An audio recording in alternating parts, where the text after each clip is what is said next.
Elena Nichols' hands shook, the letter crinkling in her grip. Outside the stagecoach window, the Wyoming territory of 1876 stretched on forever, a sea of dust and bleached grass under a white-hot sun.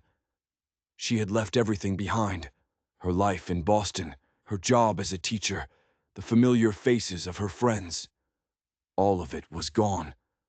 Traded for a man she had never seen, for a voice she had never heard. Her parents had packed her trunk with tears in their eyes.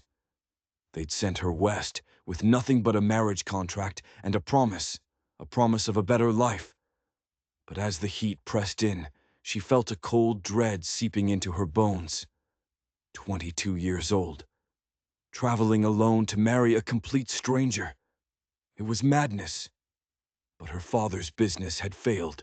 Their options had vanished one by one, like candles snuffed out in a storm. And when an old family friend wrote that his ranch foreman, a man named James Thornton, needed a wife, her parents had called it a miracle. "Nearly there, miss," the driver shouted over the rattling wheels. "Silver Creek's just over that ridge." Elena stared out the dust-caked window. The prairie was a vast, empty canvas, the mountains in the distance like jagged teeth against the sky. It was nothing like the crowded, orderly streets of Boston. Everything here was bigger, wilder. She tried to smooth the wrinkles from her travel-worn blue dress. She wanted to look presentable for Mr. James Thornton, her husband-to-be. The stagecoach groaned to a halt in front of a single weathered building. Fading letters across the front read, "Silver Creek Station." Elena gathered her small bag and stepped down, her legs stiff and shaky from the long journey. "Miss Nichols?" a gruff voice called out. She turned. An older man with a graying beard was walking toward her, his face etched with worry. "Yes, I'm Elena Nichols. Walter Green. I own the Mercantile." He shifted his weight, unable to meet her eyes. "James, he asked me to meet you." He took a deep breath, and the air between them grew heavy. "There's been a change of plans, miss." Elena's heart froze in her chest. "Has Mr. Thornton changed his mind?" Walter finally looked at her, his eyes full of pity. "No, miss, not that." He swallowed hard. "I'm afraid there's been an accident. James was thrown from his horse last week. He didn't make it." The world dissolved into a dizzying blur. Elena reached out, her hand finding the rough wood of the stagecoach, steadying herself against a reality that was suddenly tilting on its axis. She was thousands of miles from home.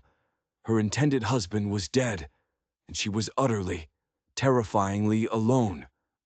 "Your trunk, miss," the driver said, dropping her one large piece of luggage into the dust with a thud. "The ranch owner, Mr. Peterson, he said you're still welcome at the Double P," Walter explained, his voice sounding distant and strange. "He feels responsible, seeing as you came all this way on his foreman's account."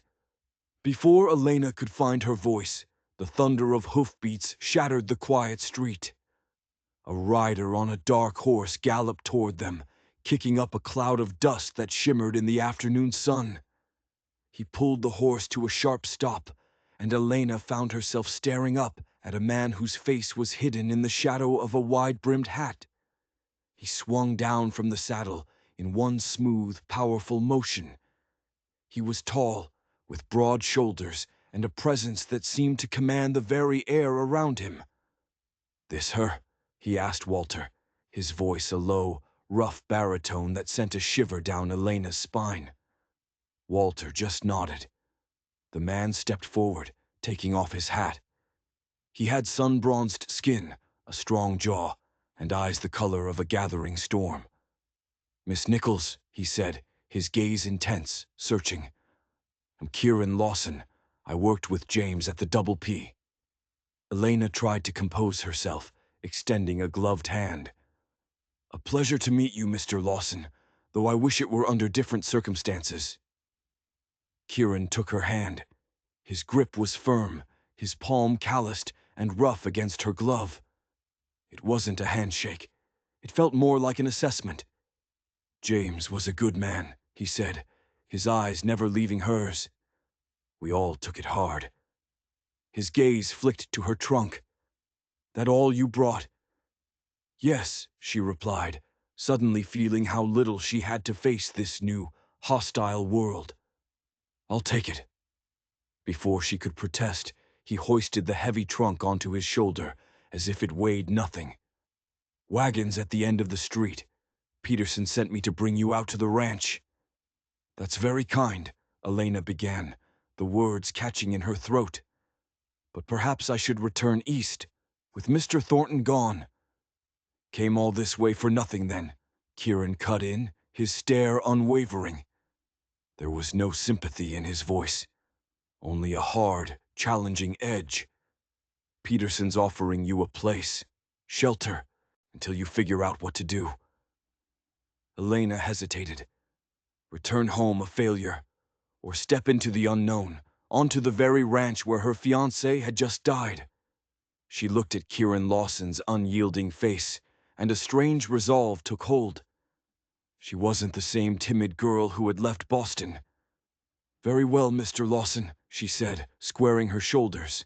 "I will accompany you to the Double P." Kieran gave a single curt nod. He seemed satisfied, but not pleased. He turned and started walking. "Wagons this way." Elena followed him down the dusty street, feeling the curious eyes of the townspeople on her back. She was the mail-order bride whose groom had died before she even arrived. A piece of bad luck. A story to be whispered over poker games and glasses of whiskey. The wagon was simple and sturdy. Kieran loaded her trunk, then offered a hand to help her up. His touch was brief, impersonal, but it sent another unexpected jolt through her. "It's an hour's ride," he said, taking the reins beside her. "Road's rough." As they left the small town behind, the silence between them grew, becoming a heavy, breathing thing. Elena watched him from the corner of her eye. He handled the horses with a quiet, confident skill. He wasn't just a ranch hand. There was something more to him, something watchful, something dangerous. The sun began to bleed across the horizon, painting the sky in fiery shades of orange and pink. It was beautiful, but it was a cruel beauty, vast and indifferent. "Different from Boston, I expect," Kieran said, his voice startling her out of her thoughts. "Very different," she agreed. "Everything here seems untamed." A flicker of something, not quite a smile, touched his lips. "That's why most folks come west, the freedom of it." But he said the word freedom like it had another meaning, one that was darker and more complicated. As night fell, a cluster of lights appeared in the distance. The Double P. Elena's stomach tightened. What was waiting for her there? Who were these people who felt responsible for her? And why did she feel like she was riding into a trap? The ranch house was a large, two-story timber building with a wide porch. Men's voices carried on the night air, a low murmur of activity. Kieran brought the wagon to a stop. "We're here," he said. The front door opened, and an older man with silver hair stepped out.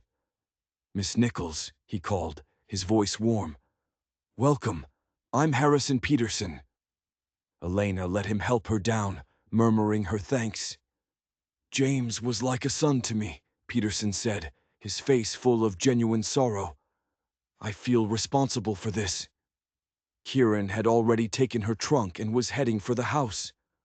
"I'll take this up," he said over his shoulder, not waiting for a reply. Inside, a plump, kind-faced woman named Mrs. Cooper showed Elena to a room at the back of the house. It was pleasant and clean, with a colorful quilt on the bed. Her trunk was already there. Alone, Elena sank onto the mattress, the day's events crashing down on her. Dead. He was dead. But beneath the grief and the fear, a new feeling was taking root. A cold suspicion. James Thornton was the ranch foreman, an experienced horseman. How does a man like that simply get thrown from his horse? It didn't make sense. And Kieran Lawson, with his storm-colored eyes and his unnerving intensity, hadn't offered a single word of comfort. He had watched her, studied her, as if he were looking for something, as if he suspected her of something. She went downstairs for dinner. Peterson and Mrs. Cooper were there, and to her surprise, so was Kieran. He stood when she entered, his presence filling the room.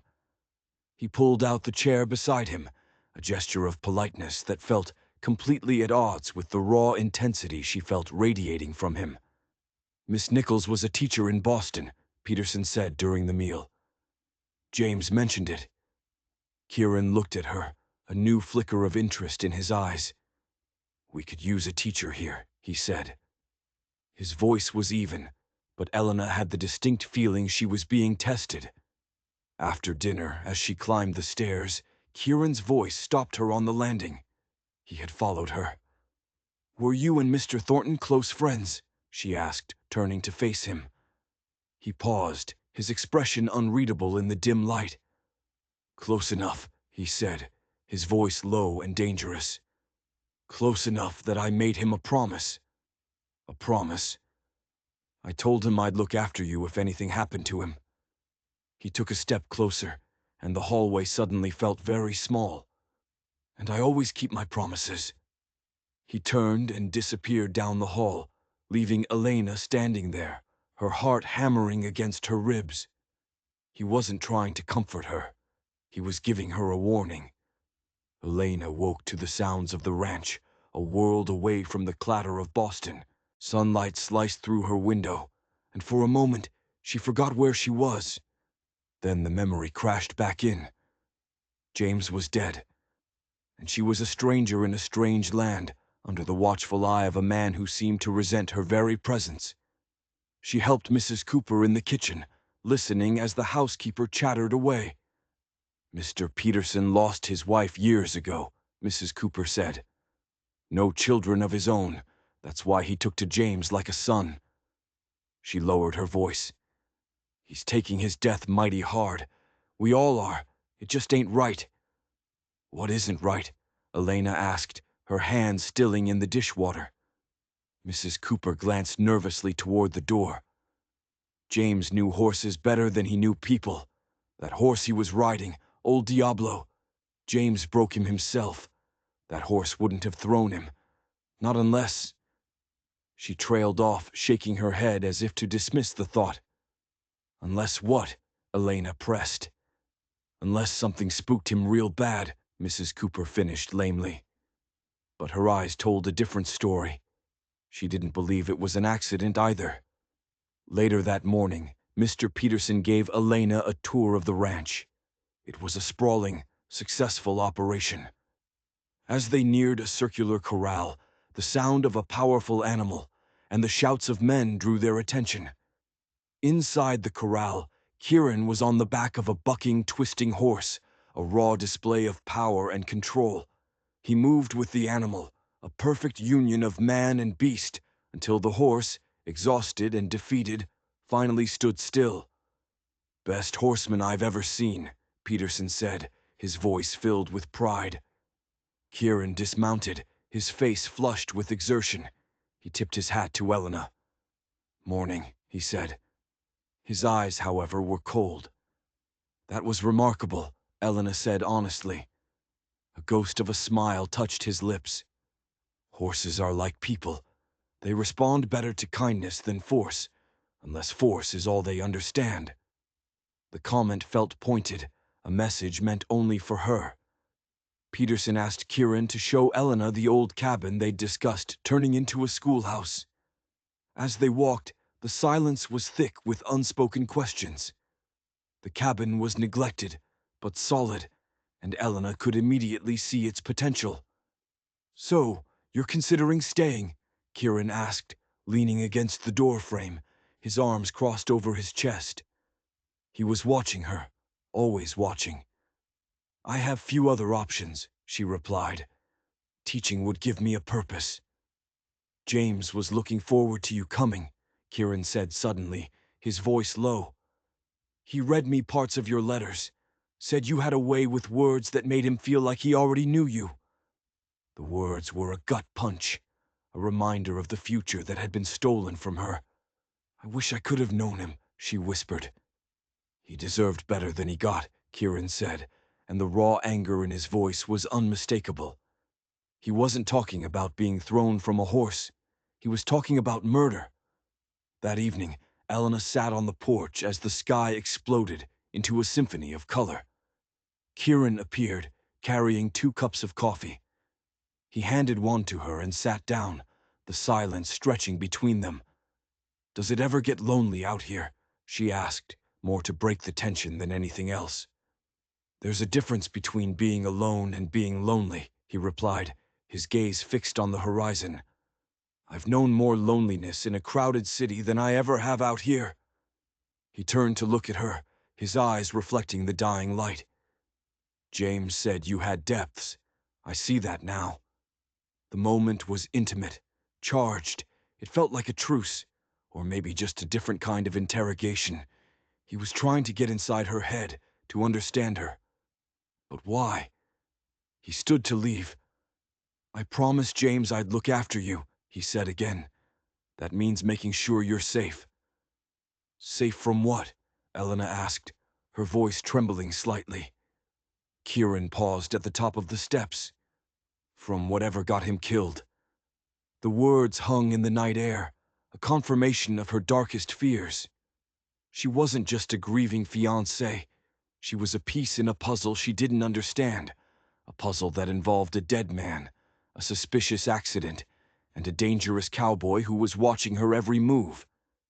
She had walked into a war she didn't even know was being fought. The next week was a careful dance of suspicion and observation. Elena threw herself into preparing the schoolhouse, needing the distraction. Kieran and his men fixed the roof and built desks, their hammers echoing through the clearing. He was never far, his presence a constant, unnerving weight. He would watch her work, his expression unreadable, and she would watch him back, trying to decipher the man beneath the hardened exterior. On Sunday, Peterson insisted they all go to church in Silver Creek. "A good way for you to meet folks," he said. The small church was packed. Elena felt hundreds of eyes on her, the whispers following her down the aisle.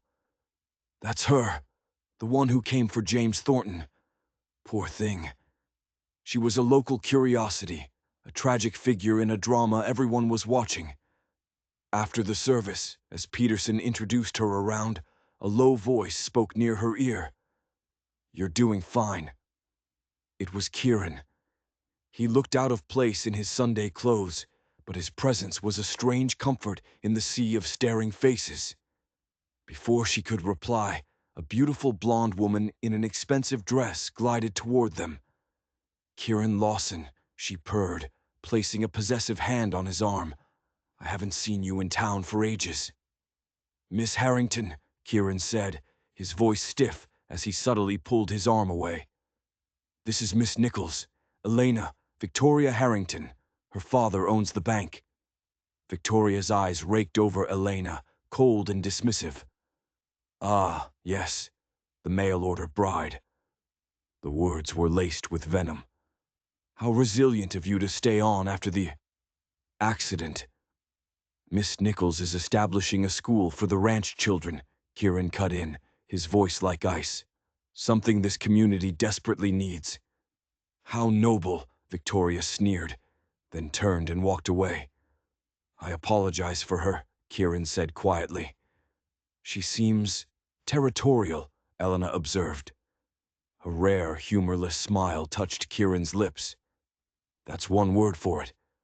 He looked at her, his gaze intense. "Beauty isn't just about appearance." That night, Elena couldn't sleep.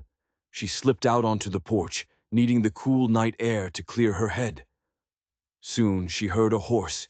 It was Kieran, riding in late. He saw her on the porch and walked over. "Couldn't sleep?" he asked. "The school opens tomorrow. I'm nervous," she admitted. You'll do fine, he said. Then he hesitated.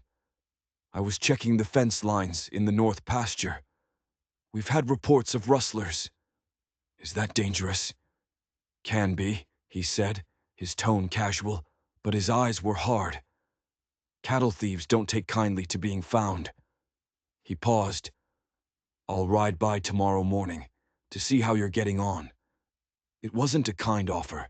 It was a statement. He was still watching her, protecting her, or making sure she didn't run. The first day of school was a whirlwind of new faces and nervous energy. 14 children, ranging from 6 to 16, filled the small cabin. Elena found her rhythm, the familiar work of teaching a welcome anchor in the chaos of her new life. Mid-morning, just as he'd promised, Kieran rode into the clearing. The children all greeted him warmly. He was clearly a hero to them. They seem to like you, he said to Elena as the children played outside. They're wonderful, eager to learn. You look happy, he observed, his voice softer than she'd ever heard it. The simple words caught her off guard. I am, she realized. Happier than I thought I'd be. Sometimes life takes unexpected turns, he said quietly. Doesn't mean they're wrong turns. Their conversation was interrupted by two boys shoving each other. Elena stepped in, calmly but firmly de-escalating the argument. She was aware of Kieran watching her, a look of approval on his face. Well handled, he said when it was over. You're a natural teacher. His praise warmed her more than she wanted to admit. As he mounted his horse to leave, she found herself asking, Will you visit again? Count on it, he replied, and rode away. That afternoon, after the last child had gone home, the schoolhouse door opened again. It wasn't a parent. It was Victoria Harrington. Miss Nichols, she said, her voice dripping with false sweetness. I thought we should have a little chat, woman to woman. She walked around the room, her expression disdainful. Let's not pretend, Miss Nichols. I saw the way Kieran looks at you. I'm here to tell you to stay away from him. Mr. Lawson and I are merely acquaintances, Elena said, her voice steady despite the hammering in her chest. Victoria laughed, a sharp, ugly sound. Kieran and I have an understanding. My father has plans for the Double P, and Kieran is a very important part of those plans. You are an obstacle. I fail to see how this concerns me. Victoria stepped closer, her perfume cloying and suffocating. You're new here. You don't understand how things work. My father's bank holds the note on this ranch, on almost every ranch in this territory. He could ruin Peterson with the stroke of a pen. She smiled, a cold reptilian twisting of her lips. It would be a shame if something happened to your little school. Or to you. James Thornton learned what happens to people who get in my family's way. You should think about that. The threat was no longer veiled. It was a raw, open declaration of war. Victoria Harrington wasn't just a jealous rival. She was involved in James's death. Elena stood frozen as Victoria swept out of the schoolhouse. Her warning wasn't about love or jealousy. It was about power, money, and murder. And Elena had just been marked as the next target. Elena's resolution to keep her distance from Kieran lasted 3 days. 3 days of looking over her shoulder, of seeing shadows in every corner, of hearing Victoria's threat echo in her mind.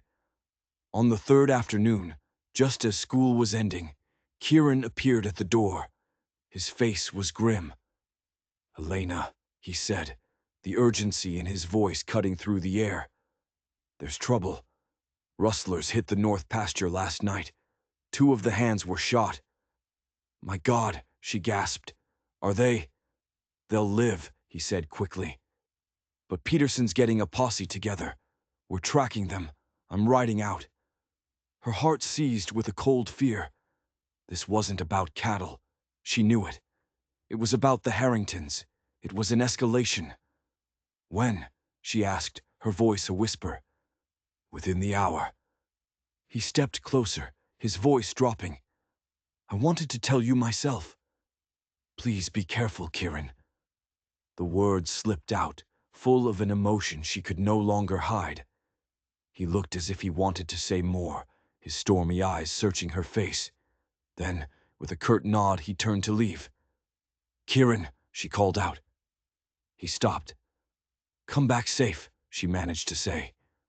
A flicker of warmth softened his expression. I will, he promised. And then he was gone. That evening, she watched from her window as 12 men rode out, their faces set and determined. They were heading into a trap, and she knew it. The rustlers weren't just thieves. They were killers. And they were working for the Harringtons. The next few days were an agony of waiting. Elena went through the motions of teaching, but her mind was on the posse, on Kieran. Every sound, every distant shout sent a jolt of panic through her. On the 4th day, riders were spotted. The posse was returning. Elena dismissed her students, her hands trembling. She ran from the schoolhouse, her eyes scanning the weary, dust-covered men. She counted. 11. There were only 11. Her blood ran cold. Where was the 12th? Where was Kieran? Then she saw him. He was at the back of the group, slumped over in his saddle, his friend holding him steady. There was blood on his shirt. A lot of blood. The world swam before her eyes. She ran toward the barn where they were taking him, her mind screaming his name. Mrs. Cooper was already there with bandages and hot water. He took a bullet in the side, Mrs. Cooper said, her face pale. He's lost a lot of blood. Elena pushed her way through the concerned ranch hands. Kieran was lying on a bed of clean hay, his face ashen, his breathing shallow. Peterson was trying to stop the bleeding, but the wound was deep. Let me, Elena said, her voice surprisingly steady. She had helped her mother nurse the sick in Boston. She knew what to do. She knelt beside him, her fear giving way to a fierce, focused calm. She cleaned the wound, her hands moving with a sureness she didn't know she possessed. She packed it, stitched it, and bandaged it, blocking out the pain in Kieran's eyes, the shallow rasp of his breath. For 2 days, she didn't leave his side. She sat in the dim, quiet barn, bathing his feverish head, forcing broth between his cracked lips, and talking to him, telling him stories about Boston, about her students, about anything to keep her own fear at bay. On the 3rd morning, his fever broke. He opened his eyes, and they were clear. He looked at her, his hand weakly finding hers. Elena, he whispered. Relief washed over her, so powerful it almost brought her to her knees. You're awake. You stayed, he said, his voice raspy. Of course I stayed. He tightened his grip on her hand. It wasn't rustlers, he said, his voice gaining a little strength. They weren't after cattle. They were after you. The words hit her like a physical blow. Me? Why? Because of James, he said, his eyes burning with a cold fire. He found something out. Something about the Harringtons. He was going to expose them. That's why they killed him. They thought he told you about it in his letters, or that he sent you proof of what he found. It all clicked into place. The strange looks, Kieran's constant watchfulness, Victoria's threats. They weren't afraid of her. They were afraid of what she might know. What did he find? She asked. Kieran struggled to sit up, wincing in pain. I don't know for sure, but it's big. Big enough to kill for. He looked at her, his expression deadly serious. They'll be back, Elena. They know the posse failed. They'll come back to finish the job, to silence you and me. A new kind of fear, cold and sharp, pierced through her. They weren't just in danger. They were being hunted, and they were trapped. The ranch became a fortress. The men stood guard in shifts, rifles ready. The easy camaraderie of the ranch hands was gone, replaced by a tense, grim watchfulness. Every shadow seemed to hold a threat. Every gust of wind sounded like approaching hoofbeats. Elena and Kieran spent their time in the barn, which had become both a sick room and a war room. As he slowly regained his strength, he told her everything he knew. James started getting suspicious about a year ago, Kieran said, his voice low. Harrington's bank started buying up failing ranches all around this territory, but he never did anything with them, just let them sit empty. It didn't make sense. Kieran continued. James was meticulous. He kept a journal. After he died, I searched his room. The journal was gone. They took it, but they missed something. He pointed to a loose floorboard under the hay. He kept his important papers there. Elena helped him pry up the board. Underneath was a small leather satchel. Inside were copies of deeds, bank drafts, and a series of letters. These show Harrington using the bank to systematically bankrupt his neighbors, Kieran explained, his finger tracing the lines of text. He creates a crisis, forecloses, and buys the land for pennies on the dollar. But the question is why? This land isn't prime grazing land. They studied the documents for hours. Elena's teacher mind, trained in logic and detail, saw a pattern Kieran had missed. Look at the locations of the ranches he's bought, she said, laying the deeds out on the barn floor. They're not random. They form a perfect ring, a circle around the double P. Kieran's eyes widened. He's not buying them for the land itself.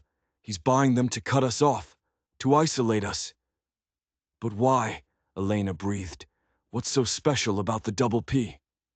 Suddenly, a memory surfaced. Something James had written in one of his last letters to her.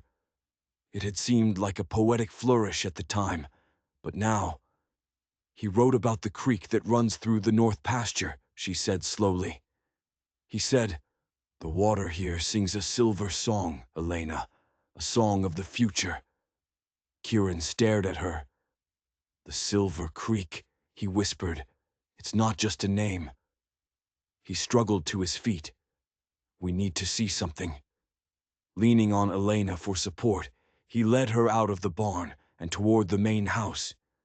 He took them to Peterson's office, a room filled with maps and ledgers. Kieran pulled a large survey map of the territory off the wall. "This is an old map," he said, "before the ranch was even here." He pointed to a section marked with faded ink. The original survey noted mineral deposits along the creek. The surveyors thought it was worthless, just trace amounts of silver. But what if they were wrong? The truth hit them with the force of a physical blow. Harrington wasn't after the ranch. He was after what was under it. A silver strike, a massive one, potentially worth millions. James had figured it out, and for that, he was killed.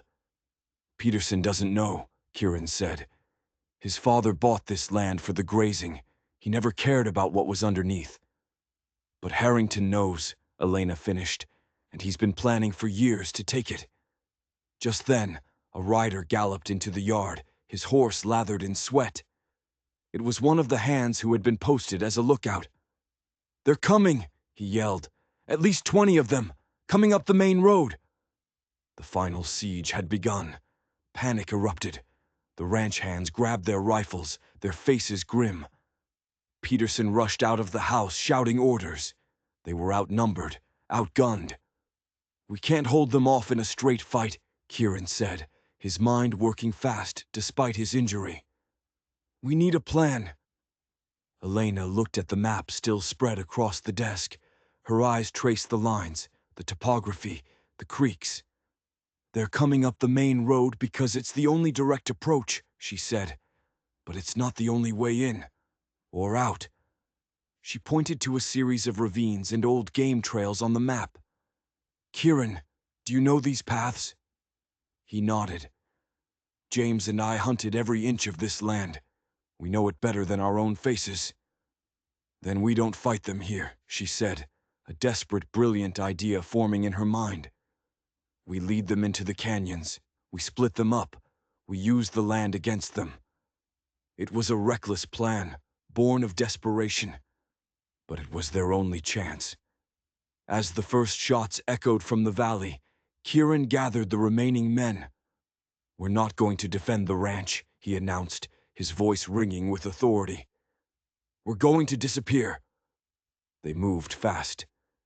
The women and children were herded into a hidden root cellar behind the main house. The men saddled their fastest horses. Kieran, his side wrapped tightly, pulled himself into the saddle, his face a mask of pain and determination. "Stay with the others," he told Elena. "Keep them safe." "No," she said, her chin set.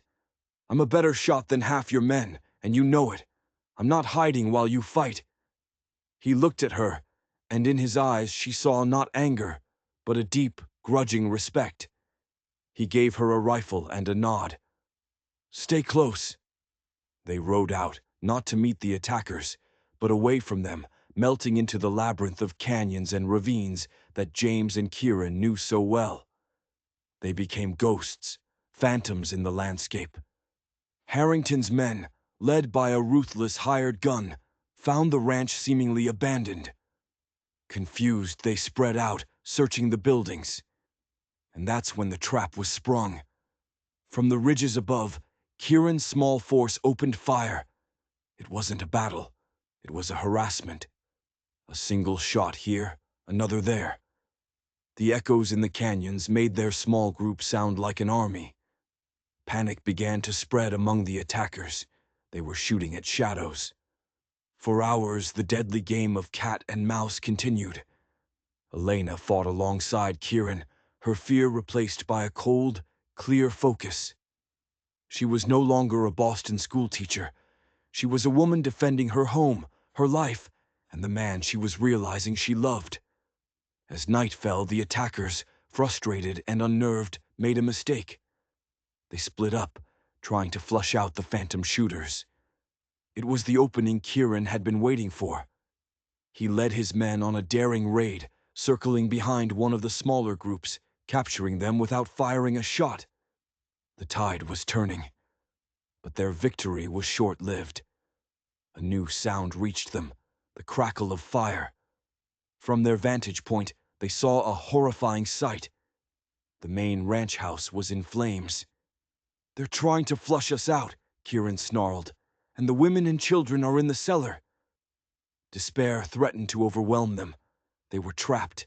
If they rode down to save their families, they would be slaughtered. If they stayed, their families would be burned alive. It was Elena who saw the way out. "The creek," she said, her voice urgent. "The creek runs right behind the main house. There's an old irrigation ditch that connects to it. It passes within feet of the root cellar." It was a long shot, a desperate gamble, but it was their only hope. While Kieran and the rest of the men created a diversion, firing rapidly from the far side of the valley, Elena and one of the younger ranch hands crept down toward the burning house. The heat was intense, the smoke thick and choking.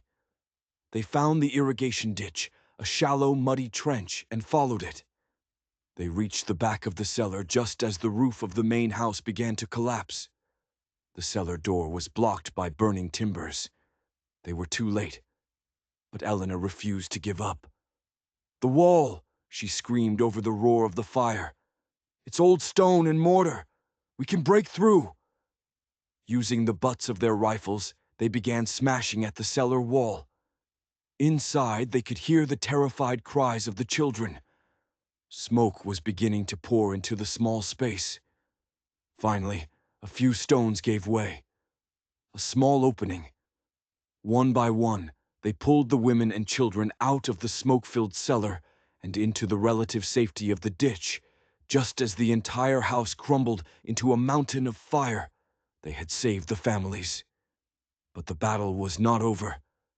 As dawn broke over the smoking ruins of the ranch, the remaining attackers regrouped.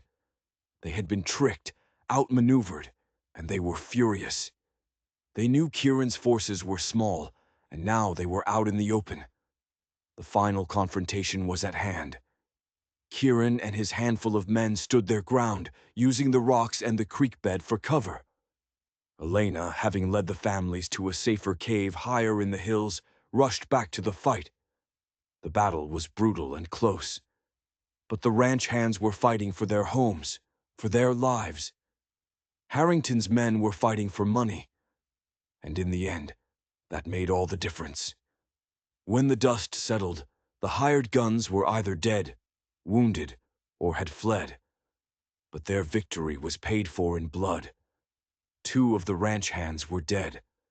Peterson was badly wounded. And Kieran, who had fought like a lion despite his previous injury, had collapsed from blood loss and exhaustion.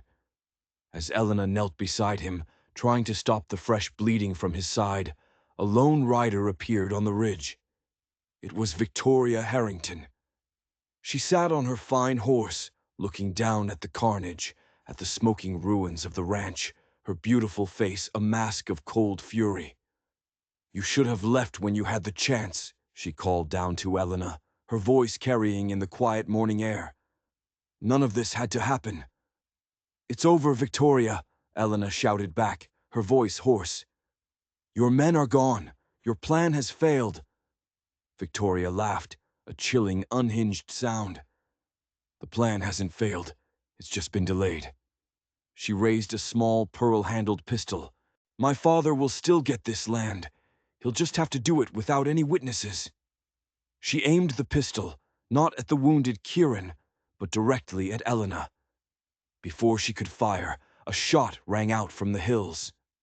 Victoria cried out, the pistol flying from her hand as she clutched a bloody shoulder. On a rocky outcrop above them stood Mrs. Cooper, an old hunting rifle smoking in her hands. The war for the Double P was finally over.